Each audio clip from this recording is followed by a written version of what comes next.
আজ আবারও বলছি, আমরা একটা যুদ্ধ অবস্থায় আছি। এখন আমাদের একতাবদ্ধ থাকতে হবে যে কোনো মূল্যে।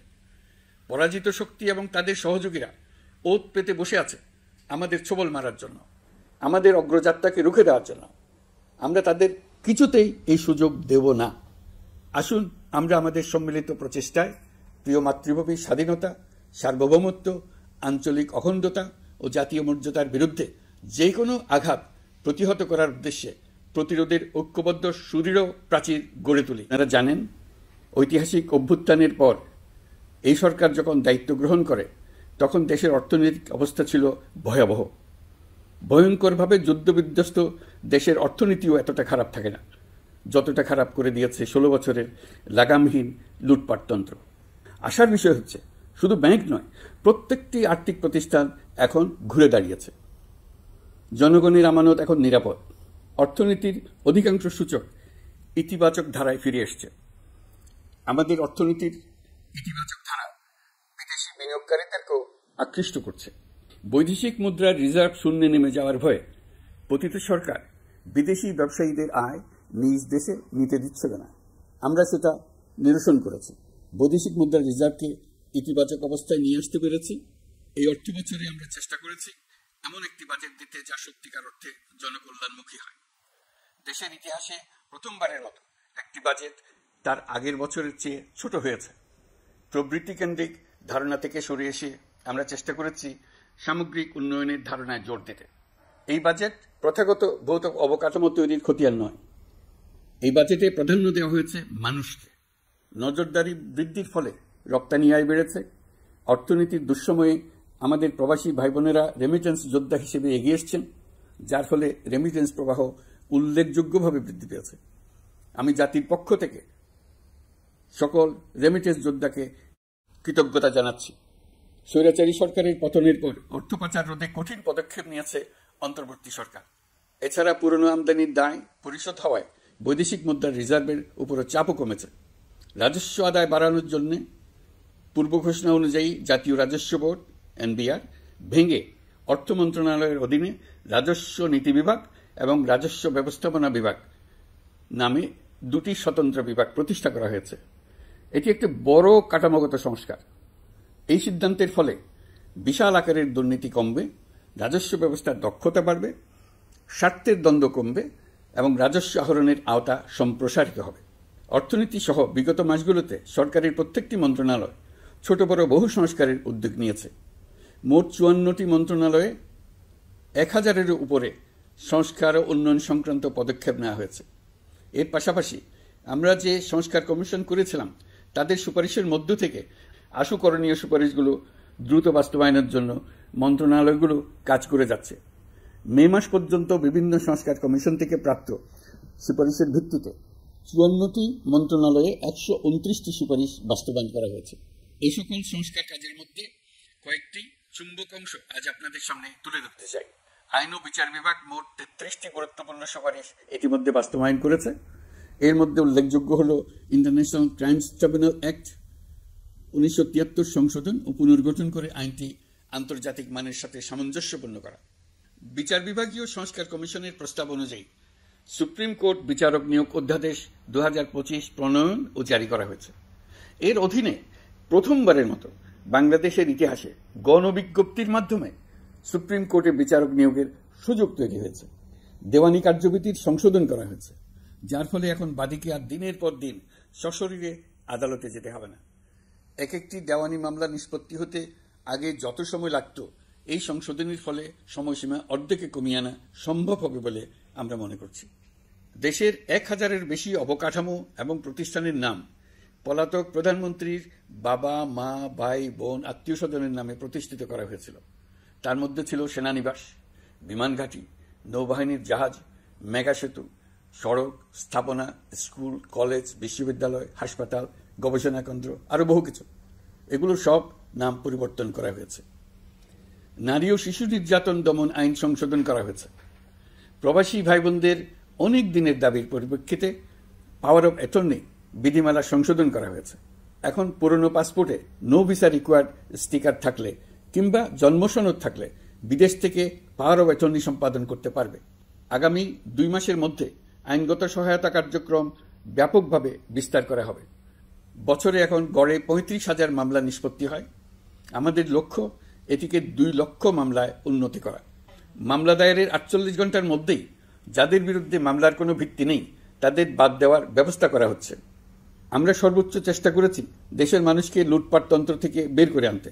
আপনারা জানেন বিগত 16 বছরে উন্নয়নের নামে মেগা প্রকল্প নিয়ে কি পরিমাণ লুটপাট হয়েছে। মেগা প্রকল্পগুলো যেন হয়ে উঠেছিল মেগা ডাকাতির প্রকল্প। আমরা দায়িত্ব গ্রহণের পরপরই বিভিন্ন উন্নয়ন প্রকল্প পুনরায় মূল্যায়ন করে দেখেছি যে প্রায় সব প্রকল্পেই ভৌতিক ব্যয় ধরা হয়েছে। শুধুমাত্র সড়ক পরিবহন ও মহাসড়ক বিভাগ, সেতু বিভাগ, রেল মন্ত্রণালয়, বিদ্যুৎ বিভাগ, জ্বালানি ও খনিজ সম্পদ বিভাগ, এই 5টি বিভাগে ব্যয় সংকোচ করা হয়েছে 46,308 কোটি টাকা। এই টাকা দিয়ে জ্বালানি খাতে সমস্ত বকেয়া মিটিয়ে দিয়ে বকেয়ার পরিমাণ শূন্যে নামিয়ে আনা হয়েছে। বৈদেশিক ঋণ পরিশোধ করে সব ধরনের ঋণের ফাঁদ থেকে বেরিয়ে আসা আমাদের অগ্রাধিকার। দেশে বিনিয়োগ বাড়ানো ও নতুন কর্মসংস্থান তৈরিতে আমাদের গুরুত্ব দিতেই হবে। তা না হলে এদেশকে আমরা যে স্থানে নিয়ে যেতে চাই সেখানে নিয়ে যাওয়া সম্ভব হবে না। বিনিয়োগ ও কর্মসংস্থানের ব্যাপারে রাজনৈতিক দল ও জনগণ আমাদের সর্বাত্মক সমর্থন করছেন। সকলের মধ্যে ব্যাপক আগ্রহ, কৌতূহল আমাদের অনুপ্রেরণা যোগাচ্ছে। সংশ্লিষ্টদের সঙ্গে আলোচনা করে বিনিয়োগ পরিবেশ উন্নত করতে 30টি মূল সংস্কার কাজকে অগ্রাধিকার দেওয়া হয়েছে এবং ইতিমধ্যে 18টি সুপারিশ বাস্তবায়ন করা হয়েছে। বিনিয়োগ বান্ধব পরিবেশ গড়ে তুলতে এবং দেশি বিদেশি শিল্প প্রতিষ্ঠানের মধ্যে সংযোগ সৃষ্টি করতে আমরা সর্বোচ্চ চেষ্টা করে যাচ্ছি। গত অক্টোবর হতে মার্চ পর্যন্ত নেট বিদেশি বিনিয়োগ এসছে মোট 756 মিলিয়ন মার্কিন ডলার, অর্থাৎ প্রায় 9,247 কোটি টাকা। বাংলাদেশ ইনভেস্টমেন্ট সামিট 2025-এ নির্দিষ্ট খাতভিত্তিক সেশনের মাধ্যমে ব্যবসায়ী চেম্বার, ব্যাংক ও বেসরকারি খাতের অন্যান্য অংশীদারদের মধ্যে আলোচনা হয়েছে। ইনভেস্টমেন্ট সামিটে বিদেশি বিনিয়োগকারীরা ও রাজনৈতিক দলগুলোর মধ্যেও আলোচনার জন্য আলাদা ব্যবস্থা রাখা হয়েছিল, যাতে করে পরবর্তীতে যে দলই ক্ষমতায় আসুক না কেন তারা যেন বিনিয়োগ বান্ধব বাংলাদেশ গড়তে নিজেদের প্রতিশ্রুতির কথা জানাতে পারেন। সম্প্রতি চীনের বাণিজ্য মন্ত্রী চীনের 100টি কোম্পানির প্রায় 150 বিনিয়োগকারী ও ব্যবসায়ী নিয়ে বাংলাদেশে এসেছেন। আমরা আশা করছি খুব দ্রুতই বড় আকারের বিদেশি বিনিয়োগ দেখতে পাব। সম্প্রতি আমি চীন, কাতার, জাপান সহ কয়েকটি দেশ সফর করেছি। এসব সফরেও বিভিন্ন বৈঠকে বাংলাদেশের অর্থনৈতিক সম্ভাবনা অগ্রগতির কথা তুলে ধরেছে। দ্বিপাক্ষিক বাণিজ্য বিনিয়োগের বিষয়ে ফলপ্রসূ আলোচনা হয়েছে। আরও বেশি সংখ্যক বাংলাদেশি যাতে বিদেশে কর্মসংস্থানের সুযোগ পায় সে চেষ্টা করেছে। বাংলাদেশে কাতারি বিনিয়োগকারীদের জন্য একটি বিশেষ অর্থনৈতিক অঞ্চল গড়ে তোলার বিষয়ে আমাদের মধ্যে আলোচনা হয়েছে। বাংলাদেশের লাখো লাখো ছেলেমেয়েরা মাদ্রাসায় পড়াশোনা করে, তাদের জন্য প্রযুক্তি শিক্ষা ও বিদেশি ভাষা শিক্ষা চালু করতে আমরা কাতার চ্যারিটির সাহায্য চেয়েছি। গত মাসে আমি জাপান সফরে গিয়েছিলাম। এই সফরে জাপানের প্রধানমন্ত্রী বাংলাদেশকে বাজেট সহায়তা ও রেলপথ উন্নয়নের জন্য $1 বিলিয়ন মার্কিন ডলারের ঋণ ঘোষণা করেছেন। দ্বিপাক্ষিক 3টি চুক্তিপত্র বিনিময় হয়েছে। এই সফরে দুই দেশের মধ্যে অর্থনৈতিক বিনিয়োগ ও অন্যান্য সহযোগিতার ক্ষেত্রে 6টি সমঝোতা স্মারক অর্থাৎ MOU স্বাক্ষর হয়েছে। বাংলাদেশের কর্মশক্তির দক্ষতা বৃদ্ধি এবং জাপানে তাদের কর্মসংস্থান সহজতর করার লক্ষ্যে জাপানের সঙ্গে আমরা 2টি সমঝোতা স্মারকে স্বাক্ষর করেছি। জাপানের শ্রমিক সংকট রয়েছে। আমরা আগামী 5 বছরে জাপানে 1 লক্ষ কর্মী পাঠানোর চুক্তি সই করেছি। এর চাইতে আরও বেশি শ্রমিক ক্রমাগতভাবে পাঠানোর আয়োজন করে এসেছি। প্রিয় দেশবাসী, 1971 সালে বাংলাদেশ স্বাধীন হওয়ার পর অর্থনৈতিকভাবে আমাদের যে উন্নতির শিখরে থাকার কথা ছিল, বিশ্বের কাছে মাথা উঁচু করে দাঁড়াবার কথা ছিল, সেই উচ্চতায় আমরা পৌঁছতে পারিনি। আমরা চাই বাংলাদেশ দক্ষিণ এশিয়ার অর্থনৈতিক প্রাণকেন্দ্র হিসেবে প্রতিষ্ঠিত হোক। এই কারণে বিনিয়োগ পরিষেবার উন্নয়নের পাশাপাশি বন্দরের সক্ষমতা বাড়াতে উদ্যোগ নিয়েছি। এটা করা সম্ভব না হলে দেশের কোটি কোটি মানুষের বেকারত্ব ঘুচবে না, অর্থনৈতিক সংকট রয়েই যাবে। চট্টগ্রাম বন্দর নিয়ে অনেকের মধ্যে কৌতূহল তৈরি হয়েছে। মাঝে মাঝে এমন কথাও শুনেছে যে এই বন্দর বিদেশিদেরকে নাকি দিয়ে দেওয়া হচ্ছে। আমি আগেও জানিয়েছি, চট্টগ্রাম বন্দর হল বাংলাদেশের অর্থনীতির হৃৎপিণ্ড। বর্তমানে এই হৃৎপিণ্ড অতি দুর্বল।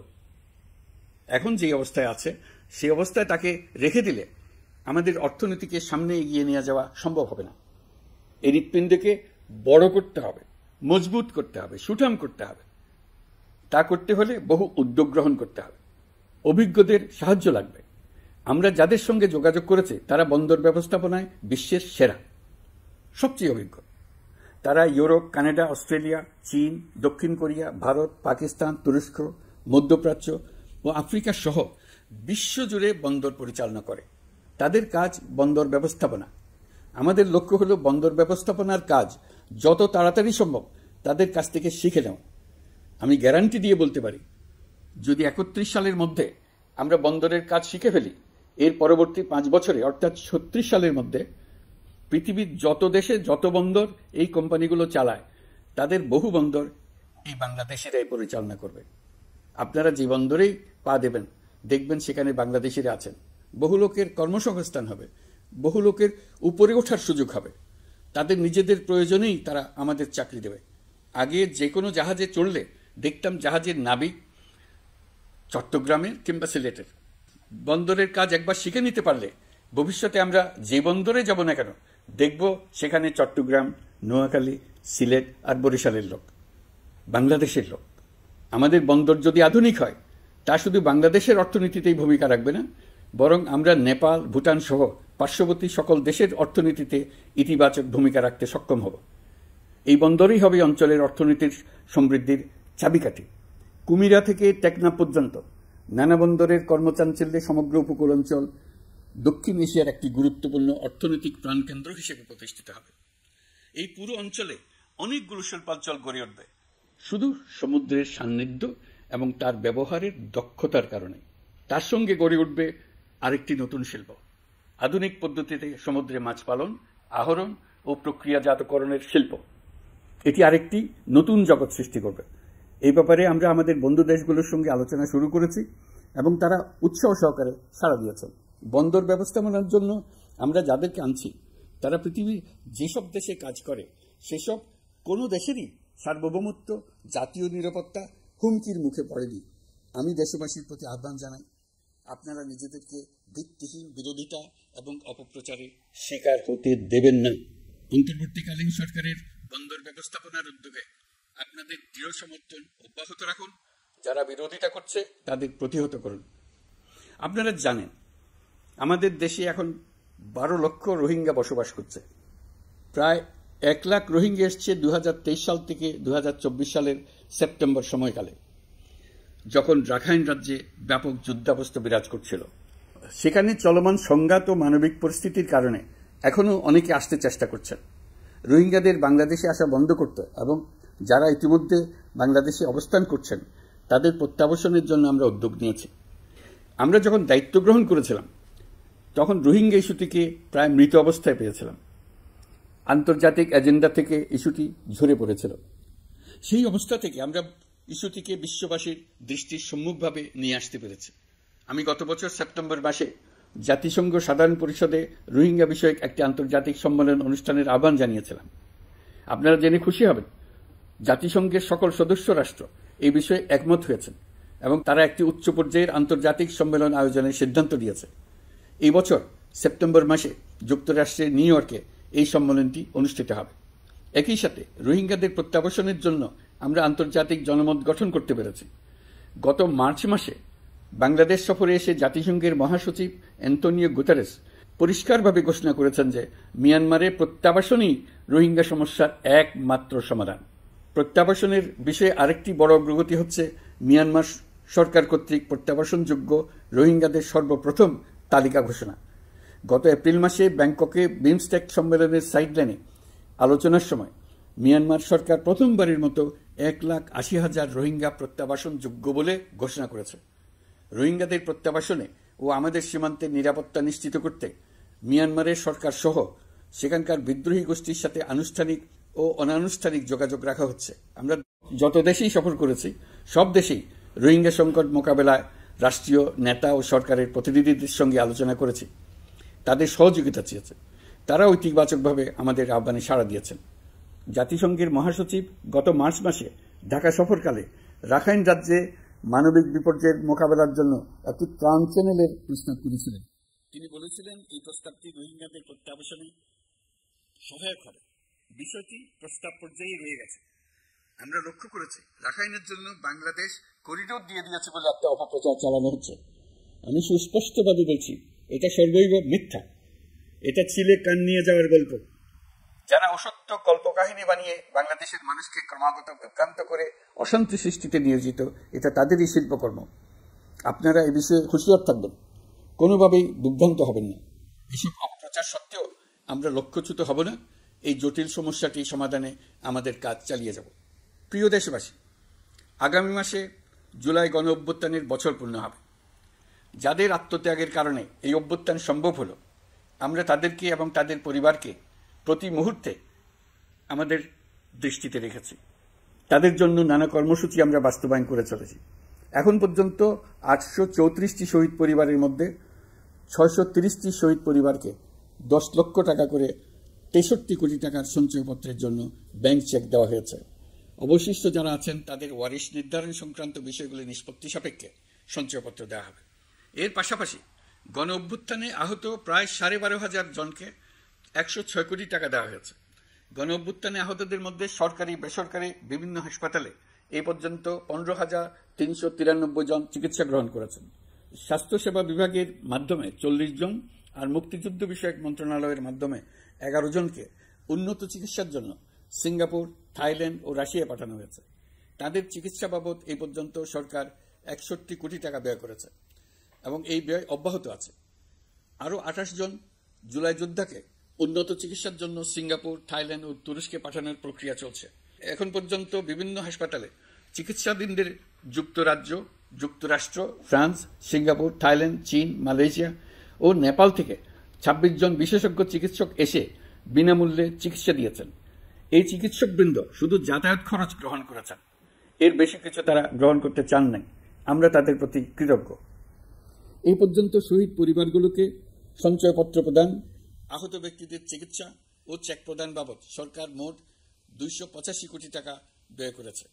প্রিয় দেশবাসী, আমি শুরু থেকেই বলেছি, পতিত স্বৈরাচার বাংলাদেশকে যেভাবে ধ্বংসস্তূপ বানিয়েছে, সেখান থেকে নতুন করে যাত্রা শুরু করতে হলে ন্যূনতম 3টি আবশ্যিক কাজ সম্পন্ন করতে হবে। প্রথমত, বিচার ও জবাবদিহিতা প্রতিষ্ঠার উদ্যোগ দৃশ্যমান করে তোলা। দ্বিতীয়ত, রাষ্ট্রের গণতান্ত্রিক পুনর্গঠন ও প্রাতিষ্ঠানিক কাঠামোর সংস্কার সাধনে প্রয়োজনীয় ঐক্যমত ও পথনকশা তৈরি করা। তৃতীয়ত, একটি অবাধ, সুষ্ঠু ও শান্তিপূর্ণ নির্বাচন আয়োজন করে ক্ষমতা হস্তান্তরের গণতান্ত্রিক প্রক্রিয়া সম্পন্ন করা। এই লক্ষ্যে ধ্বংসপ্রাপ্ত নির্বাচন ব্যবস্থাকে স্থায়ীভাবে সংস্কার করা। এই 3টি ম্যান্ডেট হচ্ছে দেশবাসীর সাথে আমাদের চুক্তি।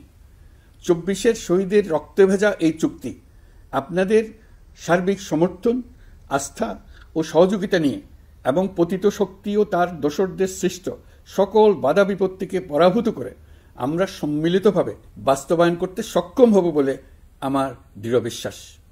গত বছর জুলাই-আগস্ট মাসে সংঘটিত হত্যাযজ্ঞ সহ বিগত 16 বছরের গুম, খুন, নির্যাতনের সত্য উদ্ঘাটন এবং আর্থিক খাতের সীমাহীন দুর্নীতি, অনিয়ম ও অপরাধের বিচার প্রক্রিয়া আমরা শুরু করেছি। মানবতা বিরোধী অপরাধের বিচারের জন্য আন্তর্জাতিক অপরাধ ট্রাইব্যুনাল গঠনের পর প্রসিকিউশন টিম গঠন ও তদন্ত কর্মকর্তা নিয়োগের পাশাপাশি বিচারিক কার্যক্রম পরিচালনা প্রক্রিয়াধীন ছিল।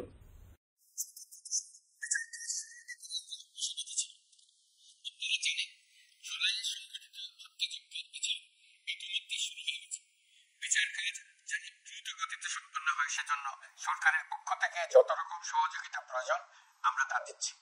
বিচারের জন্য আন্তর্জাতিক অপরাধ ট্রাইব্যুনালের এজেন্সিকে ডিজিটাল প্রযুক্তিতে সমৃদ্ধ করা হয়েছে।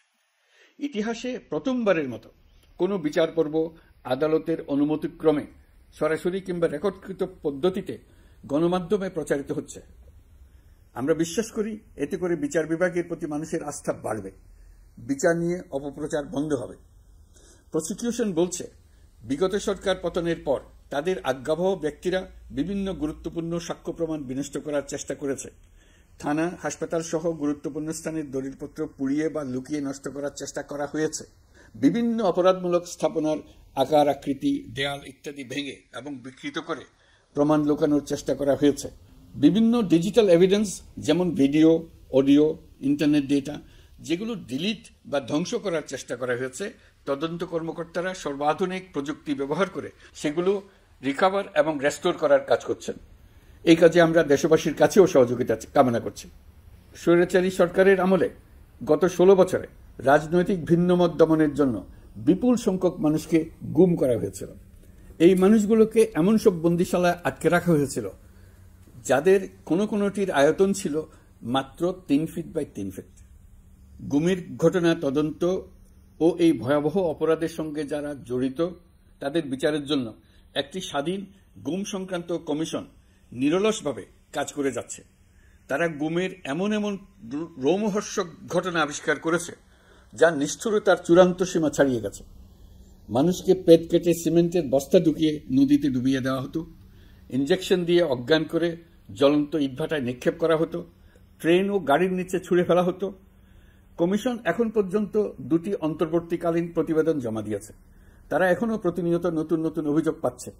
ইতিমধ্যে গুমের তদন্ত কার্যক্রমের জন্য ঢাকা শহরে 3টি, চাঁপাইনবাবগঞ্জ ও বগুড়া জেলায় 3টি গুমের কেন্দ্র পরিদর্শন ও সাক্ষ্য গ্রহণ করা হয়েছে। তদন্ত কাজে মানুষের সম্পৃক্ততা বাড়াতে বিশ্ববিদ্যালয়, মাদ্রাসা পর্যায়ে গণশুনানি গ্রহণ করা হয়েছে।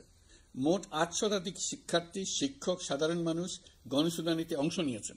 গুম সংক্রান্ত বেশ কিছু অভিযোগ ইতিমধ্যে আন্তর্জাতিক অপরাধ ট্রাইব্যুনালের তদন্ত সংস্থার কাছে জমা হয়েছে। এছাড়াও এই সংক্রান্ত একটা আইন প্রণয়নের কাজ প্রায় শেষ পর্যায়ে আছে। অল্প কিছুদিনের মধ্যেই এটি চূড়ান্ত হবে বলে আশা করছি। গত 16 বছর ধরে এদেশের প্রতিটি স্তরে অপরাধ, অনিয়ম, দুর্নীতির ভাইরাস ছড়িয়ে পড়েছিল। এই রোগাক্রান্ত রাষ্ট্র ব্যবস্থাকে রোগমুক্ত করে জনগণের কল্যাণমুখী করতে হলে আমাদের রাজনৈতিক দলগুলোর সক্রিয় অংশগ্রহণ জরুরি। আমরা দায়িত্ব নেবার পর থেকেই রাজনৈতিক দলগুলোর সাথে নিয়মিত যোগাযোগ রেখেছি। বিভিন্ন ইস্যুতে রাজনৈতিক নেতাদের সঙ্গে আলাদা এবং একত্রিতভাবে বৈঠক করেছি। সর্বশেষ গত মাসের শেষ সপ্তাহেও বিভিন্ন রাজনৈতিক দলের নেতৃবৃন্দের সঙ্গে আমি বৈঠক করেছি এবং চলতি সপ্তাহে জাতীয় ঐক্যমত কমিশনের 2য় পর্বের আলোচনা শুরু করেছি। সরকার পরিচালনায় তারা তাদের গুরুত্বপূর্ণ মতামত তুলে ধরেছেন। রাজনৈতিক দলগুলো শুরু থেকে আমাদের সাথে সহযোগিতা করে এসছেন এবং সবসময় তারা সহযোগিতা অব্যাহত রাখার প্রতিশ্রুতি দিয়েছেন। প্রিয় দেশবাসী, আপনাদের নিশ্চয় মনে আছে জুলাই গণঅভ্যুত্থানের নেতৃত্ব অংশ নেওয়া শিক্ষার্থীরা একটি জুলাই ঘোষণাপত্র দেওয়ার কথা জানিয়েছিল। তারা আমাকেও সেখানে আমন্ত্রণ জানায়। আমি বলেছিলাম দেশের সকল রাজনৈতিক ব্যক্তিবর্গ, নাগরিক সমাজের প্রতিনিধি সহ অন্যদের সঙ্গে নিয়ে সকলে মিলে এই ঘোষণাপত্র দেওয়া ভালো হবে। এর পাশাপাশি আগামী জুলাই মাসেই সকল রাজনৈতিক দলের ঐকমত্যের ভিত্তিতে একটি জুলাই সনদ প্রস্তুত করে আমরা জাতির সামনে উপস্থাপন করতে পারব বলে আশা করছি। এই জুলাই সনদ হলো একটি প্রতিশ্রুতি। একটি জনকল্যাণমুখী রাষ্ট্র নির্মাণের জন্য সংস্কার কমিশন যে প্রস্তাবগুলো দিয়েছে সেগুলোর মধ্য থেকে রাজনৈতিক দলগুলো যে কয়টিতে একমত হয়েছে তার তালিকা থাকবে এই সনদে। জুলাই সনদে স্বাক্ষর করে তারা জাতির কাছে সেগুলো বাস্তবায়নের অঙ্গীকার করবে। জুলাই সনদ অনুযায়ী আশু করণীয় সংস্কার কাজগুলো আমরা বাস্তবায়ন করতে প্রতিজ্ঞাবদ্ধ। বাকি অংশে বেশ কিছু কাজও আমরা শুরু করে যেতে চাই। আশা করি অবশিষ্ট অংশ পরবর্তীতে নির্বাচিত সরকারের মাধ্যমে বাস্তবায়ন অব্যাহত থাকবে। প্রাতিষ্ঠানিক সংস্কারের দৃঢ় প্রতিশ্রুতি বাস্তবায়নে আমাদেরকে দৃঢ়ভাবে এবং ঐক্যবদ্ধভাবে এগিয়ে যেতে হবে। এর কোনো বিকল্প নেই। এর বাস্তবায়নের মাধ্যমে পুরো বিশ্বের কাছে দেশের নতুন ঐক্যবদ্ধ ভাবমূর্তি তুলে ধরে যাবে। বিশ্বব্যাপী সবার কাছে জাতি হিসেবে বাংলাদেশের শক্তি সম্পর্কে স্পষ্ট ধারণা তৈরি হবে। ঐকমত্য কমিশন গঠন করা আমাদের একটি দুঃসাহসিক উদ্যোগ ছিল। অন্য কোনো দেশে এমন কোনো নজির নেই। এর মাধ্যমে আমরা জাতি হিসেবে রাজনৈতিক গভীরতার সন্ধান পেয়েছি। রাজনৈতিক ঐক্যে পৌঁছার জন্য ঐকমত্য কমিশনের সঙ্গে সকল দলের দলগত প্রস্তুতি, ঘণ্টার পর ঘণ্টা কমিশনের সঙ্গে ঐকান্তিক আলোচনা, জাতীয় লাইভ টেলিভিশনের সামনে সকল দলের ঐকমত্যে পৌঁছার একান্ত প্রয়াস আমাদের রাজনৈতিক ইতিহাসে স্মরণীয় হয়ে থাকবে। এই কমিশনের চেয়ারম্যান হিসেবে আমি সকল রাজনৈতিক দলের কাছে তাদের সীমাহীন ধৈর্য এবং কমিশনের প্রতি তাদের সহযোগিতা এবং সৌজন্য প্রকাশের জন্য জাতির পক্ষ থেকে ধন্যবাদ জানাচ্ছি। আশা করি আমাদের অসমাপ্ত কাজ সমাপ্ত করে শিগগিরই পূর্ণাঙ্গ জুলাই সনদ তৈরি করে জাতির জন্য একটা নতুন পথ নির্দেশনা রেখে যেতে পারব। এই কমিশনের অভিজ্ঞতার মাধ্যমে দেশের যে নতুন রাজনৈতিক সংস্কৃতি গড়ে ওঠার সম্ভাবনা দেখা দিয়েছে, আগামী নির্বাচনের মাধ্যমে যদি সেটা বিকাশমানভাবে স্থায়ী রূপ দিতে পারে তাহলে আমরা ভবিষ্যতের সকল রাজনৈতিক সংকট মোকাবেলা করতে সক্ষম হব। সকল প্রস্তুতি সমাপ্ত করে দেশের সকল মানুষের, কিশোর কিশোরী, তরুণ তরুণী, ছাত্রছাত্রী, কৃষক, জেলে, গৃহিণী, দিনমজুর, শ্রমিক, ব্যবসায়ী, পেশাজীবী, শিল্পী সবাই মিলে চেষ্টা করে একটা সুন্দর নিখুঁত নির্বাচন আয়োজন করে নতুন বাংলাদেশের দৃঢ় ভিত্তি রচনা করব।